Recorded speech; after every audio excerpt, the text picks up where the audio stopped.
Hop.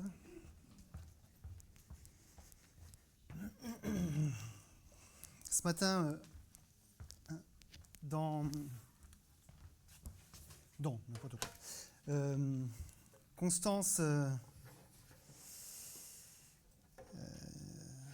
arrive et nous dit: ce matin, j'ai préparé donc, pour la prédication, c'est Rahab. Je fais: non, c'est pas Rahab aujourd'hui. Ce sera la semaine prochaine. Mais c'est très très bien. Franchement, vous allez voir, on est tout à fait dans ce qu'il faut, dans ce qu'il fallait nous introduire. J'aimerais bien que ça s'arrête. Voilà, affichage. Donc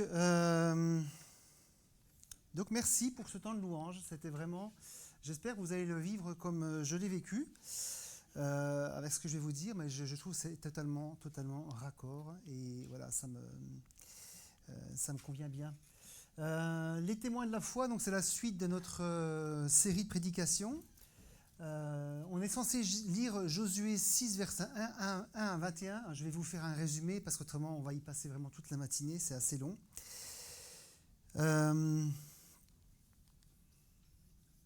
Donc Josué 1 à 6, je vous fais le résumé, très résumé, c'est du condensé. Dieu confie à Josué, successeur de Moïse, la mise en œuvre de la conquête de Canaan. Josué envoie 2 espions dans le pays de Canaan, en particulier à Jéricho. À leur retour, ils décrivent des habitants tremblants de peur à l'idée que ce pays vienne les assaillir. Après avoir traversé à sec la rivière du Jourdain, Dieu révèle comment cette ville fortifiée de hautes murailles lui sera livrée. Faire une fois par jour, pendant 6 jours, le tour de la ville, l'arche de l'Alliance en tête et 6 sacrificateurs jouant de la trompette en arrière. Le 7e jour, 7 tours sont prévus, le dernier se terminant par des acclamations du peuple. La foi de Josué et du peuple d'Israël permettent la mise en œuvre de cette tactique singulière, et on l'avouera tous ensemble, peu conventionnelle. Au 7e jour, les murailles s'écroulent, la ville tombe aux mains d'Israël. Voilà, en gros, très rapidement résumé l'histoire qui va nous intéresser ce matin, et j'ai déjà très soif.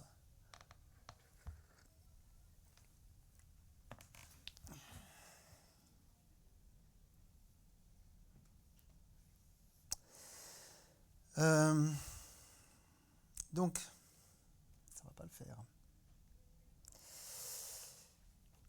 Donc avant de débuter ce texte, l'étude de ce texte, replaçons-nous dans notre contexte de prédication, encourager notre foi par des exemples illustrant combien Dieu peut agir au travers d'hommes et de femmes qui placent leur confiance en lui, en ses promesses. Je crois qu'on en est déjà à la 4e prédication. J'avais fait Abraham il y a 3 semaines, je crois. On a eu ensuite Enoch. Avant, il y avait eu Noé. Et puis, donc on aura la semaine prochaine Rahab avec Fred. Voilà. Je voulais juste vous rappeler ce verset important de Hébreux 11, verset 1. « Or, la foi est une ferme assurance des choses qu'on espère, une démonstration de celles qu'on n'a pas. » Et je vous invite à écouter la prédication de Quentin, qui nous a introduit cette série, et qui est pas mal quand même, je pense, revenu sur ce verset. Ce n'était pas cette version-là, mais en tout cas, on était sur cette idée-là. Avancer avec Dieu sans se remémorer chaque jour cette vérité nous promet des heures bien compliquées. Autrement dit, avancer avec Dieu en se remémorant, en méditant chaque jour cette vérité, nous promet toujours des heures bien difficiles, parce que ça c'est compliqué. De toute façon, la vie chrétienne est compliquée, mais renouvellera en nous l'espérance de son salut, de son soutien, de sa bienveillance. Laissez le Saint-Esprit nous en convaincre chaque jour, à chaque heure, nous promet des heures et des temps apaisés, réconfortants, je dirais même, concernant notre sujet, des temps de victoire. Voilà pour le contexte de nos prédications. Concernant notre texte du jour, la prise de Jéricho, donc voici quelques rappels de contexte, un petit peu d'histoire.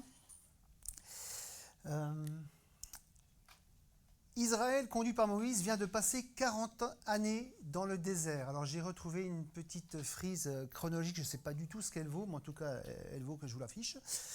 En moins 1491, sortie d'Égypte, c'est précis, hein. Je ne sais pas comment ils font pour être précis à ce point-là, mais enfin voilà. Donc 20 ans plus tard, je pensais que c'était beaucoup plus tôt, mais en fait, voilà, d'après ces historiens, c'est beaucoup, voilà, 20 ans plus tard. Premier essai, donc premier envoi de 12 espions qui vont scruter un petit peu Canaan. C'est l'épisode de Kadès Barnéa.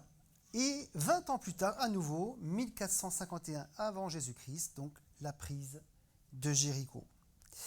Qui a 45 ou 50 ans 51, je sais, il a 51, voilà. Est-ce que vous vous souvenez de vos 10 ans, ou de vos 11 ans, ou de vos 9 ans? Oui. Eh ben, prenez cet âge-là, puis vous vous dites « Ah, ça y est, je suis arrivé, aujourd'hui ».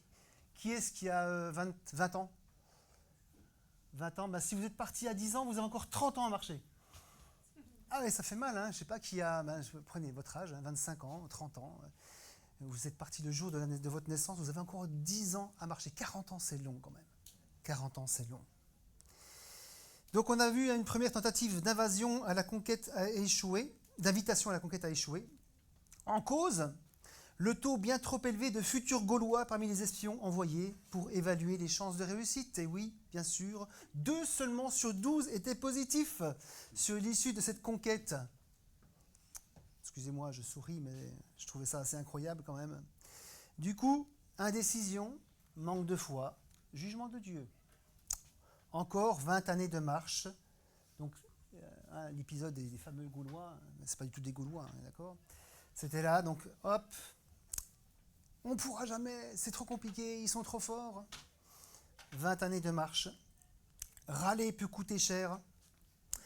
Et pourtant, en termes de miracles, ce peuple a plutôt été bien servi, ceux qui ont refusé la première incursion. Mais l'avantage de certains miracles, comme celui de la mer Rouge, hein, quand Dieu ouvre la mer, est que Dieu en profite pour appuyer fermement l'idée que la sortie d'Égypte était son œuvre, et non celle d'Israël. Et ça, c'est à retenir, c'est l'œuvre de Dieu. C'était l'œuvre de Dieu. Et on se demande comment ils se disaient qu'ils ne pourraient pas conquérir quand ils avaient vu les miracles qui s'étaient produits devant eux. Au chapitre précédent, Josué 5, au verset 12, il s'est précisé que c'est après l'arrivée en Canaan que la manne cessa, et j'imagine les cailles avec. Chaque jour se produisait ce miracle. Vous avez imaginé, enfin, moi j'avais l'impression que la manne c'était quelques jours, quelques semaines. Non, ça a duré jusqu'à l'entrée en Canaan. C'est-à-dire que la manne tombait tous les matins, et peut-être les cailles tous les soirs aussi, pendant 40 ans. On se demande, encore une fois, comment ils ne pouvaient pas placer leur confiance en Dieu pour aller assaillir ce pays. Ces miracles ont-ils rendu la foi du peuple plus ferme, forte, sincère? Ces miracles ont-ils rendu ce peuple plus reconnaissant? Les ont-ils convaincus que Dieu tient leur avenir entre ses mains? Jamais. À aucun moment ces miracles n'ont rendu durablement Israël plus confiant en Dieu. Et quand vous relisez tous ces versets, tous ces passages, vous vous rendez compte qu'effectivement, malgré tous les miracles, malgré toute la bienveillance de Dieu à leur égard, il n'y avait rien de durable dans leur foi.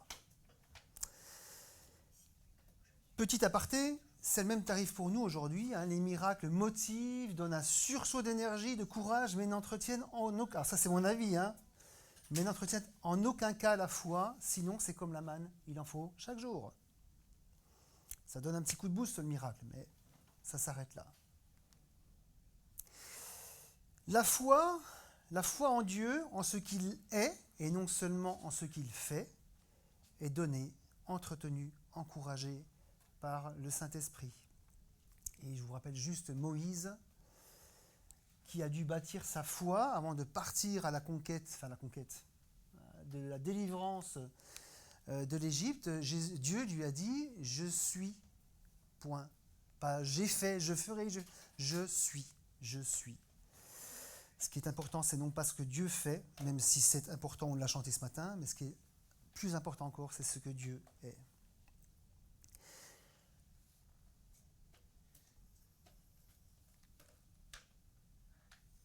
La terre promise. Je lis rapidement, donc ça c'est en Josué 1, versets 2 et 3. Arrivé aux portes de la terre promise, Dieu s'adresse à Josué, successeur de Moïse. Maintenant, lève-toi, passe ce Jourdain, toi et tout ce peuple, pour rentrer dans le pays que je donne aux enfants d'Israël. Tout lieu que foulera la plante de votre pied, je vous le donne, comme je l'ai dit à Moïse. Dans la foulée, Jésus prend 2 espions, cette fois-ci pas 12, il réduit la masse, et leur confie cette mission, allez examiner le pays, en particulier Jéricho. La conquête de Canaan débutera donc par Jéricho sur décision de Ah ben tu reliras le verset 1. La décision, elle vient de Josué, c'est lui qui décide de prendre Jéricho. Au chapitre 1, ok, je te donne toute terre que foulera tes pieds en Canaan. Mais Jéricho, en tout cas tel qu'on lit, c'est Josué qui décide. Josué qui prend au mot ce que Dieu lui promet. Josué qui a de l'ambition. Josué qui était aussi l'un des 2 espions positifs 20 ans auparavant.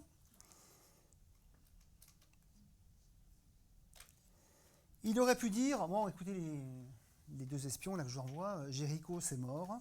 On va commencer par les petits villages alentours. Et quand on aura les reins assez solides, qu'on aura mis nos bases arrières en place, hop, on ira conquérir cette grande ville fortifiée. Faites juste un petit tour pour voir à quoi ça ressemble quand même. Non. Josué décide de partir sur Jéricho. Il ne prend pas la petite option. Alors ce matin, en fait, je vais vous parler de tout sauf Jéricho. Rendez-vous dimanche prochain, peut-être que Fred nous en parlera beaucoup plus, mais en tout cas, moi, ce matin, Jéricho, on n'en parlera pas. Beaucoup, en tout cas, en détail. Mais je vais parler du peuple qui va s'emparer de Jéricho. Par contre, ce que je ne peux pas me priver de vous dire, je l'ai déjà dit, c'est que Jéricho est entouré d'une haute muraille, rendant cette ville imprenable pour un peuple qui certes a déjà mené quelques batailles. Si vous prenez les textes qui précèdent en Deutéronome, il y a déjà eu quelques batailles. Mais bon, c'est un peuple nomade, donc pour aller s'emparer d'une ville fortifiée, il faut quand même avoir du matériel. Et donc ça, il ne l'avait pas. Et ça, Josué le savait. En écho à la promesse de Dieu, Josué, le chef, encourage son peuple dans une entreprise ambitieuse. Croire en l'incroyable, croire en l'infaisable en fait. Alors nous allons voir en parcourant les chapitres qui précèdent, en fait on va parcourir en gros de Josué 1 à Josué 6, comment Dieu va préparer son peuple à la victoire, comment il va le façonner pour l'amener à croire fermement en cette promesse que je vous ai remise. Vois, je livre entre tes mains Jéricho et son roi et ses vaillants soldats.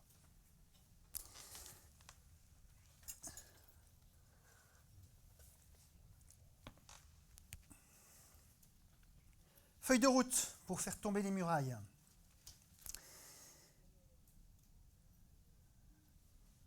Alors qu'est-ce que Dieu va demander? En gros, comment Dieu va préparer son peuple pour cette entrée à Jéricho. Se sanctifier, on trouve ça en Josué 3, verset 5. Josué dit au peuple, « Sanctifiez-vous, car demain l'Éternel fera des prodiges au milieu de vous. » Après l'obéissance d'Abraham, le choix d'Isaac, puis la bénédiction de Jacob, qu'on appelle ensuite Israël, leur descendance à tous les 3 constituera un peuple mis à part. Un peuple saint. C'est ça que ça signifie saint, c'est mis à part. Mais c'est Dieu qui déclare « Je te choisis, tu es saint ». Ainsi, si déclarer saint relève de Dieu, qui met à part, la volonté de se sanctifier est de la seule responsabilité de celui qui est saint, montrée par ses actes, ses paroles, à qui nous appartenons, à qui nous faisons allégeance. Alors cette notion de allégeance, je vais beaucoup y revenir ce matin. Dieu nous déclare saints. Dieu a déclaré saint ce peuple qui s'est mis à part, mais c'est de c'est de sa responsabilité de se préparer, de se nettoyer, de se laisser sonder par Dieu et de dire, vous voyez, je suis saint, j'appartiens à Dieu. Alors je ne sais pas trop comment tourner ça, mais bon, je ne suis pas convaincu de se galvaniser de la puissance de Dieu. En tout cas, s'en saisir. Lorsque depuis tout petit, vous vous réveillez avec de la manne sur le sol. Imaginez, vous avez 25 ans, tous les matins vous vous levez, il y a de la manne sur le sol. Et qu'en fin de journée, des nuées de cailles viennent s'abattre devant chez vous. Finalement, c'est plus un miracle. C'est la vie. Quand on vit ça depuis tout petit, c'est la vie. Même si on nous dit que c'est un miracle, enfin, finalement on nous dit mais non, c'est normal, c'est là, c'est là. Du peuple qui avait refusé la première conquête 20 ans auparavant, la Bible nous dit que plus un seul, hormis Josué, n'est en vie. Plus un seul témoin du passage de la mer. L'une des manifestations, j'ai dit tout à l'heure, les plus miraculeuses que Dieu a données à Israël. En séparant les eaux du Jourdain, en permettant au peuple de passer à sec, Dieu offre au peuple une expérience identique à celle qu'ont vécue leurs parents. Et n'allez pas croire que parce qu'on passe d'un ruisseau, ou plutôt qu'on passe d'une mer à un ruisseau, ça n'est pas moins un miracle. Petite expérience personnelle, je promenais mon chien comme très souvent il y a une dizaine de jours, après des jours de pluie, qui ont laissé de jolies flaques. Ça y est, il y en a qui connaissent le chemin des vignes, il faut éviter les flaques quand il a plu. Et je me disais, mais est-ce que c'est plus facile de séparer la mer ou de séparer une flaque? C'est pareil. Prenez un verre d'eau, regardez-le, puis dites, oh, je vais séparer le... Non, donc c'est pas parce qu'on est dans le Jourdain, qui est beaucoup plus petit que la mer, que ça ne donne pas moins un miracle. C'est juste quelque chose qui manifeste la puissance de Dieu, et je dis, cette puissance qui galvanise son peuple. Moi j'aime cette idée que les miracles sont là pour donner des impulsions, mais pas pour alimenter. Sinon il en faut vraiment tout le temps, comme la manne. Notons qu'à l'inverse de Moïse, ce ne sera pas Josué l'acteur de ce miracle, mais la présence de Dieu au milieu des eaux, manifestée par l'arche de l'Alliance, portée par les sacrificateurs. Je vous ai mis le texte. On va lire à partir d'ici. Voilà, enlevé d'ici du milieu de Jourdain. Ah non, ça c'est pas, je ne l'ai pas mis. Ah non, c'est ça, c'est écrit là, c'était là. Les sacrificateurs qui portent l'arche de l'Éternel, le Seigneur de toute la terre, poseront la plante des pieds dans les eaux du Jourdain. Donc c'est pas Josué, le chef, le guide, qui pose son bâton dans les eaux pour les ouvrir. C'est vraiment la présence de Dieu manifestée par l'arche. Là encore, c'est important pour ce matin qu'on se souvienne que c'est Dieu qui agit. C'est Dieu qui agit.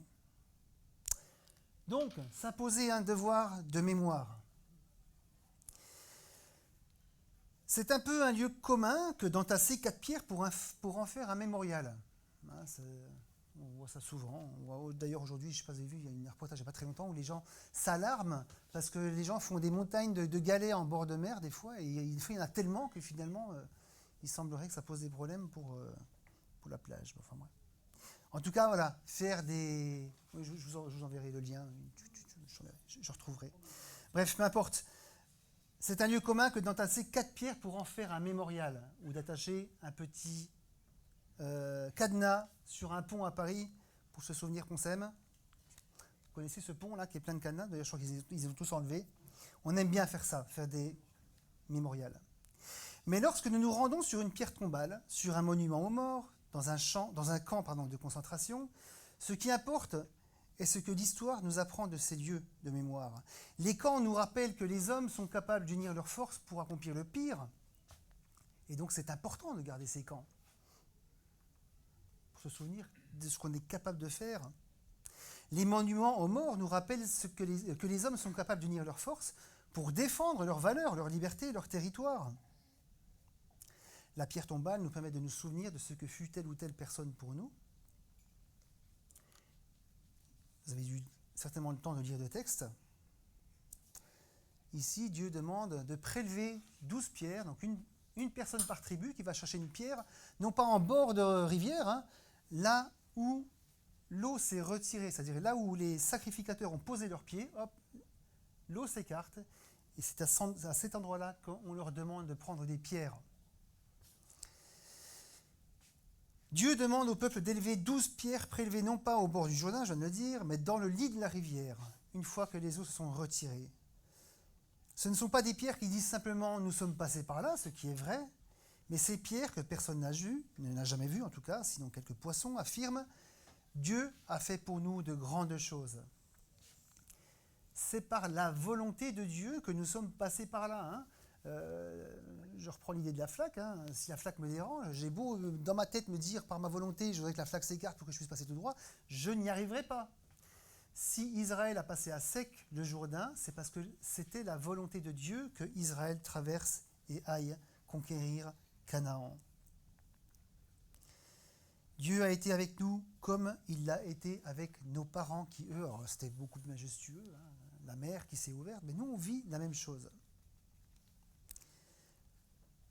S'imposer un devoir de mémoire. Marquer notre allégeance. Alors, on reprend rapidement. Israël s'est sanctifié. Israël a constaté la puissance de Dieu, hein, la mer qui s'ouvre. Israël s'engage à se souvenir de cet événement en construisant des petits mémoriaux, mémorial. Israël doit maintenant montrer à Dieu à qui il fait allégeance. Maintenant qu'il se met en marche pour conquérir cette terre promise à Abraham, cette terre occupée et souillée par des peuples impies. Et cela va passer par la circoncision.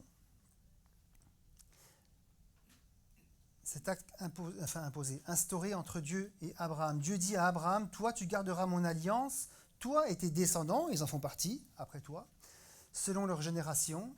C'est ici mon alliance que vous garderez, entre moi et vous, et ta postérité après toi. Tout mâle parmi vous sera circoncis, vous vous circoncirez, et ce sera un signe d'alliance entre moi et vous. La circoncision était le signe d'un engagement réciproque entre Dieu et Abraham et sa descendance, engagement que Dieu veut renouveler avec cette dernière génération d'Israël avant qu'elle ne parte à la conquête de Canaan. On a parlé tout à l'heure de la sanctification, qui est une démarche intérieure, personnelle, spirituelle, qui est visible à l'extérieur, qui a des répercussions qui témoignent de cette sanctification intérieure. À l'inverse, la circoncision, quelque part, est une démarche collective, physique, visible. Elle permet d'une part l'intégration à un groupe, à un peuple, on l'a vu, d'autre part, de se souvenir quotidiennement, en son fort intérieur, à qui nous appartenons. Et cela, je pense vous en doutez, on en parlera tout à l'heure dans les applications. La circoncision est donc l'acte par excellence de la consécration d'Israël, marquer notre allégeance. Donner du sens à la conquête. Nous pourrions simplement dire que le sens de la conquête se trouve dans une réponse à la promesse faite à Abraham, quand il lui dit je donnerai cette terre, voilà, ça a du sens, hein, on y va, Dieu a promis, on y va, voilà, ça donne du sens. Mais moi j'ai mis ce texte. L'Éternel dit à Josué, « Aujourd'hui j'ai roulé de dessus vous l'opprobre de l'Égypte. » Et ce lieu fut appelé du nom de Gilgal jusqu'à ce jour. Les enfants d'Israël campèrent à Gilgal et ils célébrèrent Pâques le 14e jour du mois, sur le soir, dans les plaines de Jéricho. La première Pâque, la toute première Pâque, a mis fin à... Pardon ? Oui, à l'Exode. Voilà, ça a mis fin. L'esclavage a mis fin à l'Exode d'Israël en Égypte. L'esclavage a rythmé ces 400 longues années. Et cette Pâque, en Josué 5, met fin à l'errance d'Israël dans le désert. La manne et l'écaille ont rythmé ces 40 longues années. Il y a eu d'autres choses, mais en tout cas, matin et soir, ça a rythmé. La conquête vise à donner à Israël, en fait, les conditions de vie promises à Abraham. Alors, est-ce à dire que Dieu privilégie la vie sédentaire à la vie nomade? J'en sais rien. En tout cas, le fait que Dieu a promis une terre délimitée à un homme qui était devenu nomade, Abraham, une terre où lui et sa descendance pourraient vivre librement et jouir des fruits de son travail. Ce matin, en venant dans le tram, je pensais à Ecclésiaste, un chant qu'on chantait à l'époque avec Paul, quand on avait un groupe. dans l'Ecclésiaste quand il dit va, mange avec joie ton pain, jouis de la vie. Enfin, Dieu, il aime bien ça aussi, qu'on mange avec joie, qu'on soit libre dans un pays, qu'on vive librement. Je ne sais plus, je crois que c'est Fabienne, tout à l'heure, tu as prié pour nos frères persécutés. C'est quoi souvent les premières privations des chrétiens? C'est leur retirer leur propriété, leur retirer leur façon, leur pouvoir de subsister à leur nourriture. Ce que Dieu offre à Abraham, c'est une terre où il sera libre et il pourra jouir de son travail et des fruits de son travail. Or, les 400 ans en Égypte ont privé Israël de sa liberté. Or, les 40 ans dans le désert ont imposé à Israël une vie de nomade. En fait, ce sont 440 années vécues à l'inverse de ce que Dieu avait promis à Abraham, quand on y pense.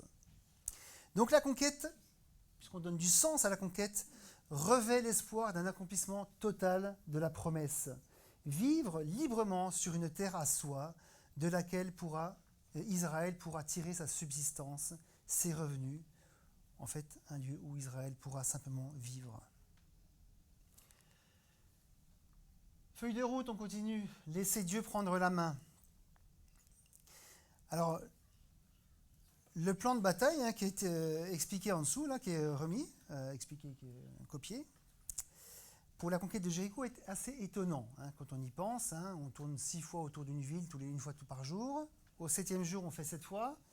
Et au 7e tour, on crie tous ensemble.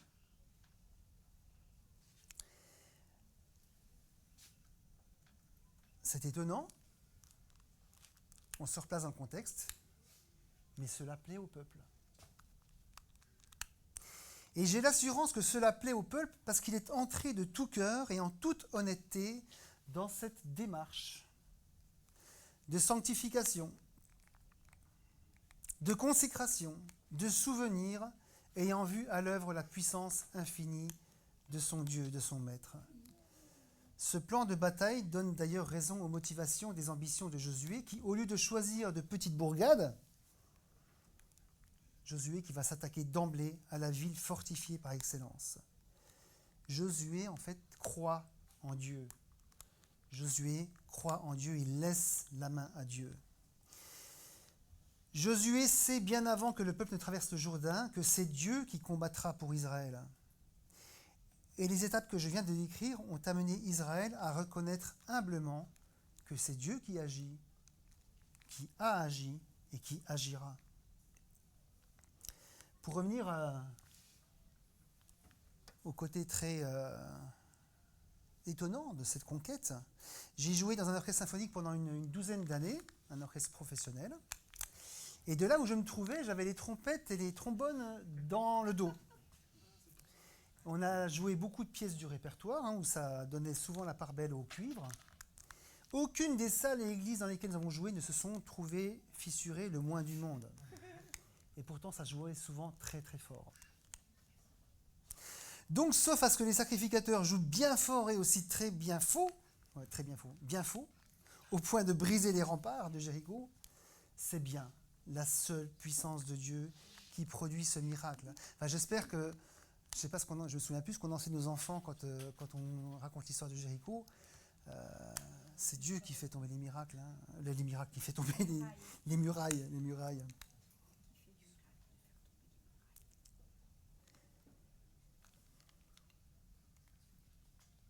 Qui de l'œuf ou de la poule? Nous connaissons tous ce dilemme. Qui de l'œuf ou de la poule est venu en premier? Lequel précède l'autre? Lequel enfante l'autre?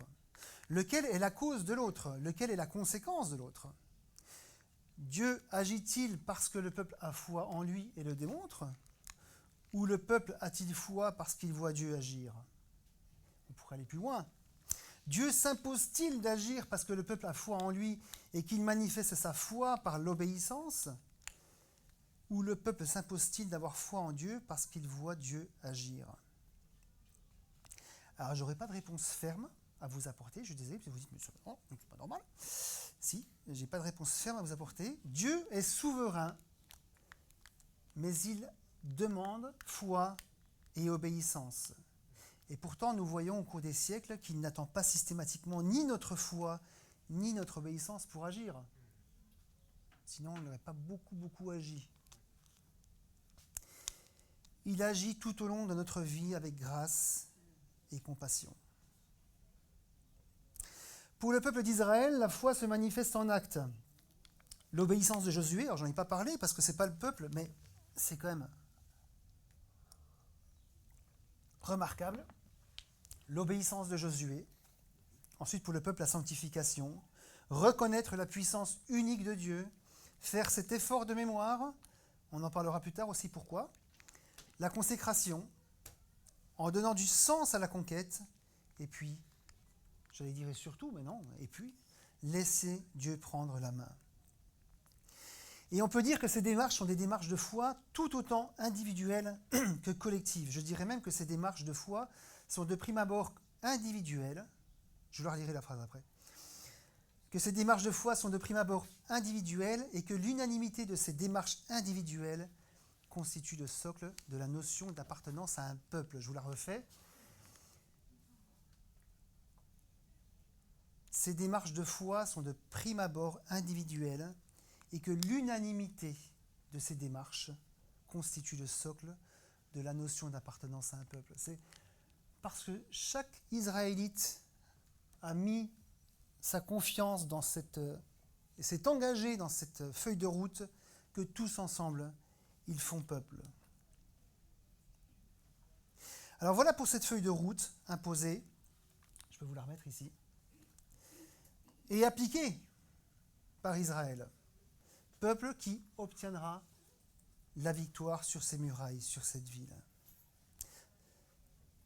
On peut se poser la question, est-ce que s'il n'avait pas appliqué ça, est-ce qu'il aurait quand même eu la victoire ou pas?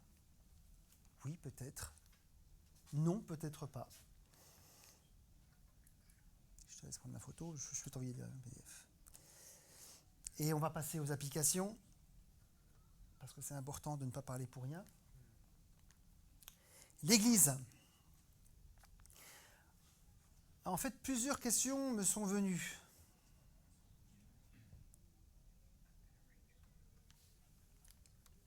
Quelles sont... Oh, c'est petit. Quelles sont nos murailles? Alors, ce matin, je ne voulais pas donner forcément beaucoup d'exemples, mais le partage de Constance, ça fait partie de ces murailles. Mais ce n'est pas là que je voulais y venir. Le danger serait de limiter au caractère négatif que ce mot nous inspire. Muraille, on voit un mur, on voit négatif. Voilà. Moi, je vous invite plutôt à y voir, ça marche toujours, l'intention et l'ambition que Josué a élaborée par la foi. Et là, la muraille, tout d'un coup, c'est plus un terme négatif, c'est un terme positif. La muraille représente pour Josué, comment dire, le projet de Josué, voilà la muraille qu'il a devant lui, c'est qu'elle tombe. Il a une intention, il a une ambition, et c'est là, il faut que je reprenne, j'ai perdu le fil. Le danger serait de se limiter au caractère négatif que ce mot nous inspire. Voyons-y plutôt l'intention et l'ambition que Josué a élaborées par la foi. Dieu lui promet d'être à ses côtés au cœur de la bataille, pourvu que lui et le peuple lui restent fidèles. Pourvu que lui et le peuple lui restent fidèles. Alors je ne l'ai pas encore précisé, mais si on lit la suite de la conquête de Canaan, vous connaissez un petit peu le livre de Josué. Quasiment jamais Israël n'obéira littéralement à l'injonction de Dieu de vouer par interdit les occupants des terres à conquérir. Là, on avait, on ne l'a pas lu encore, parce que je n'ai pas tout lu le texte.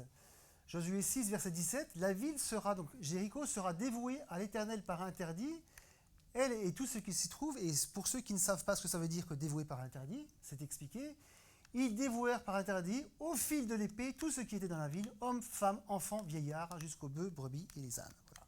Dévoué par interdit, c'est on met à sac. Il ne reste rien en vie.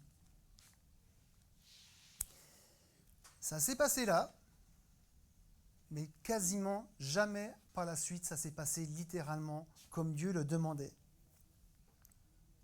Oui, c'est barbare.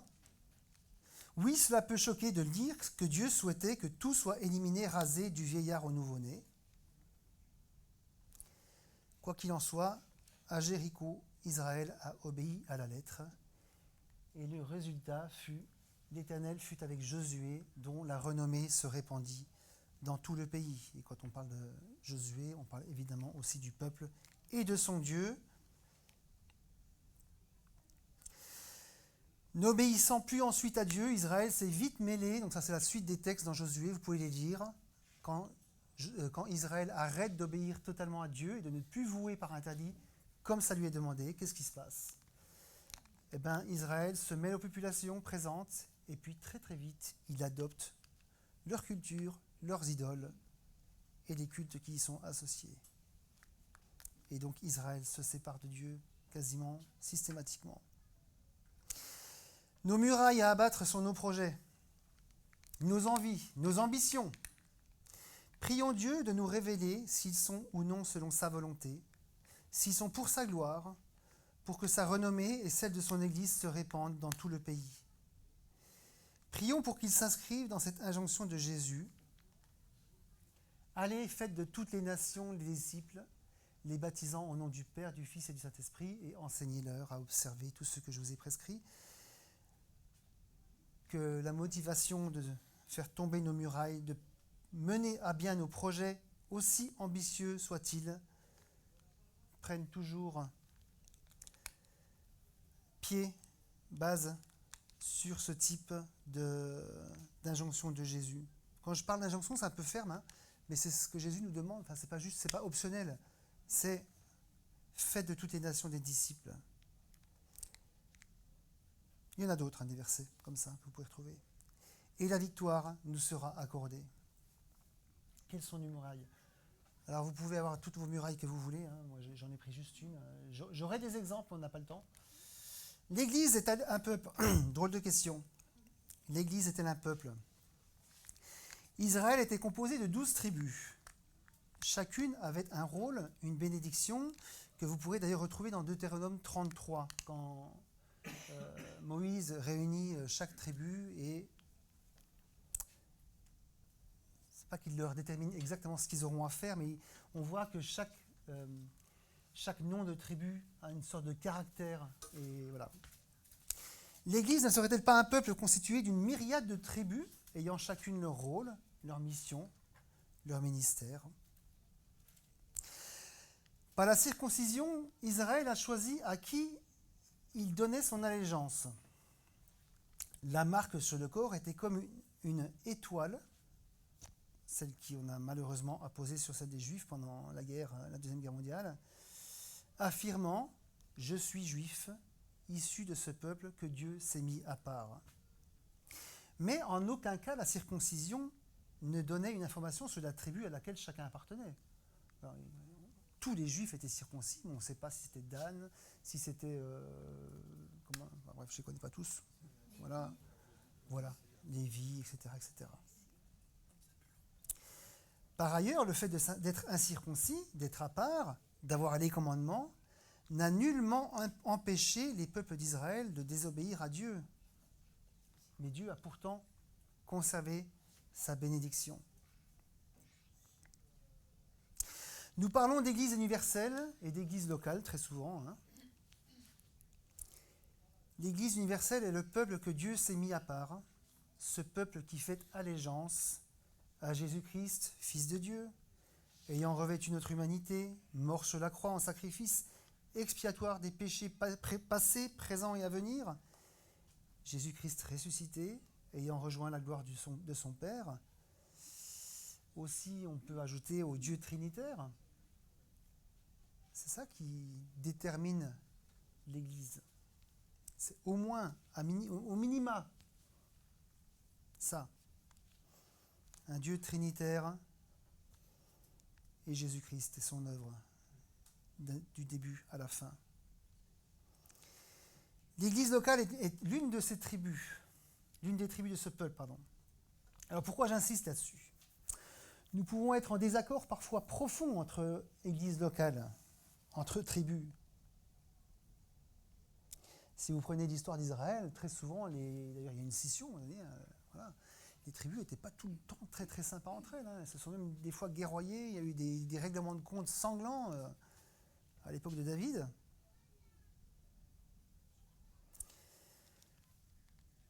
Ne jugez point et vous ne serez point jugés, ne condamnez point, vous ne serez point condamnés, absolvez et vous serez absous.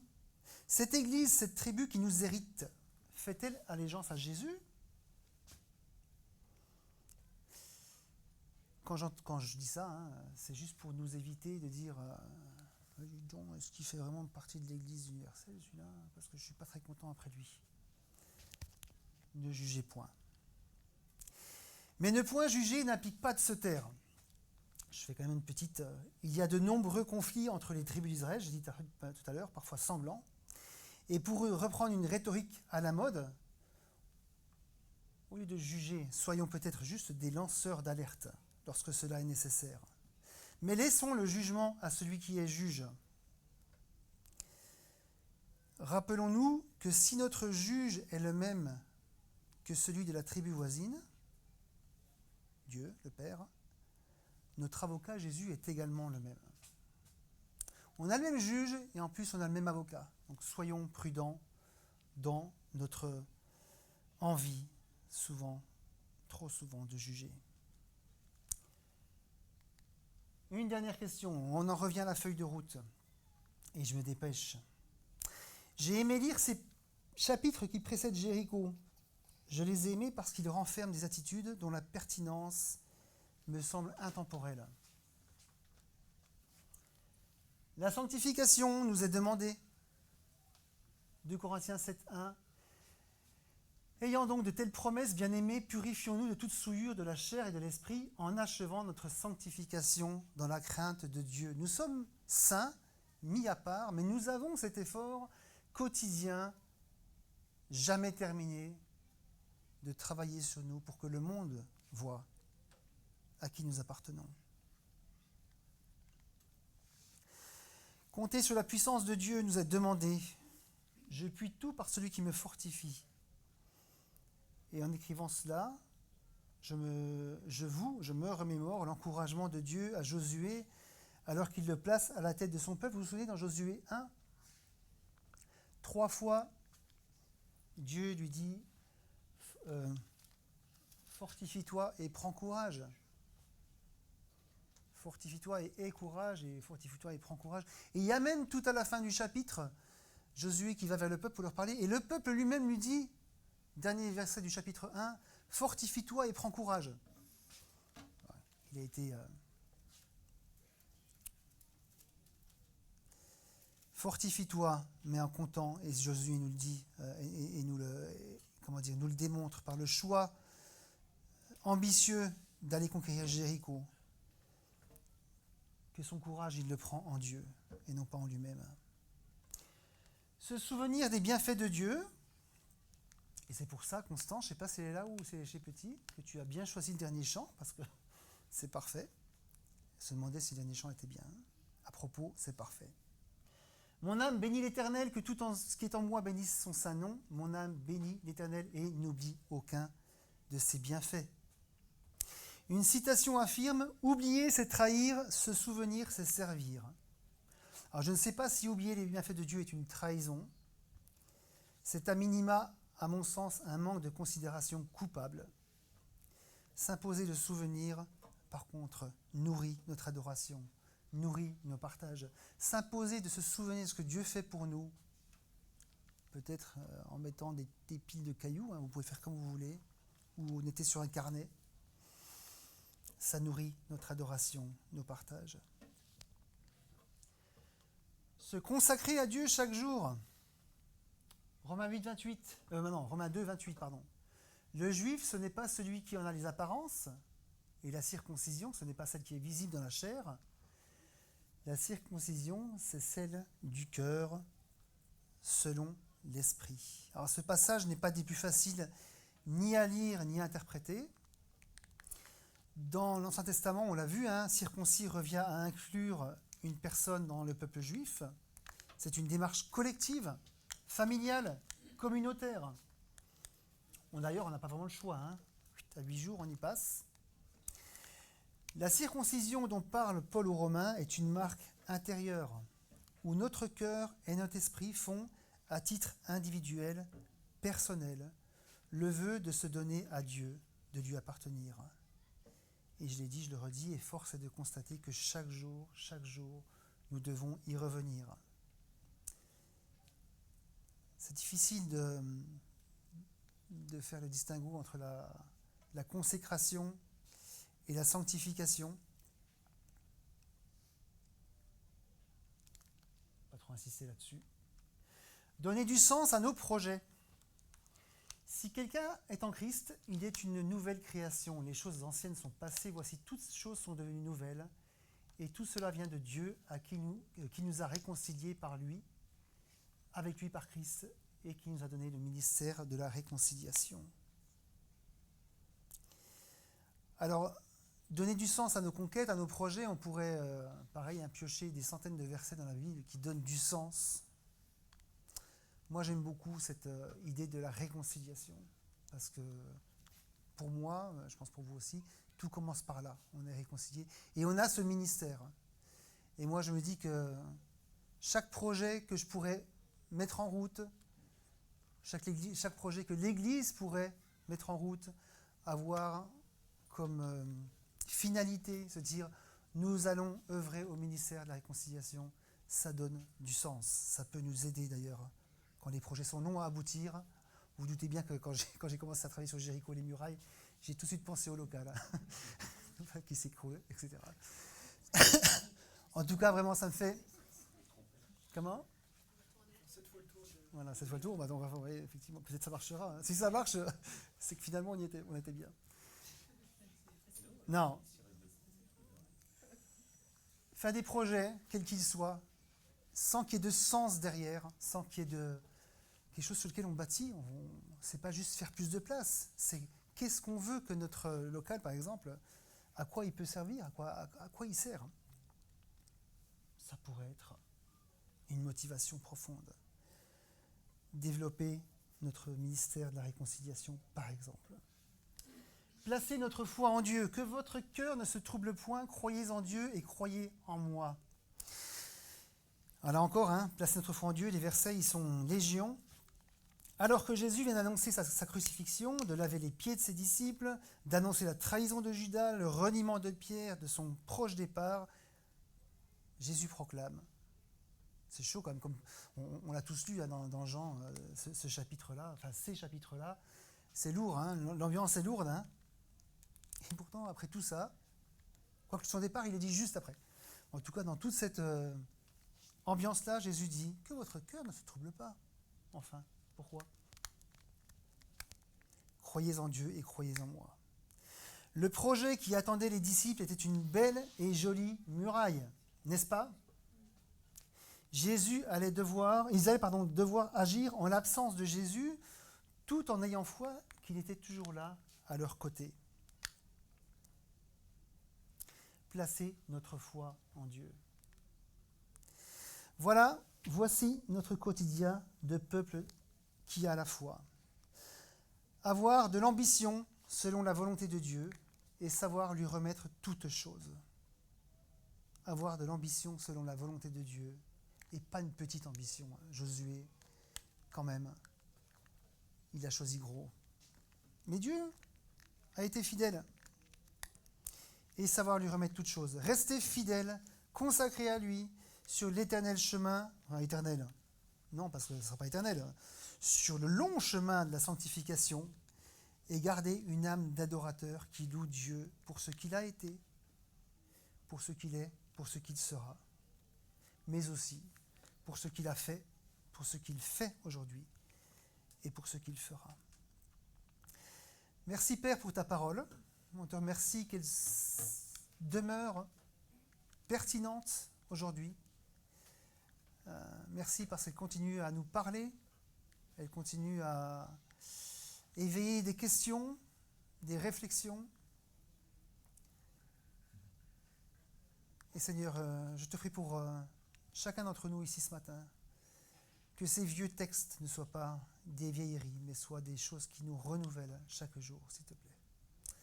Merci pour la foi, merci pour ce moyen par lequel nous pouvons nous appuyer sur tes promesses et en notre fort intérieur à dire oui, j'ai confiance en toi, mon Dieu, tu accompliras tes promesses. Amen.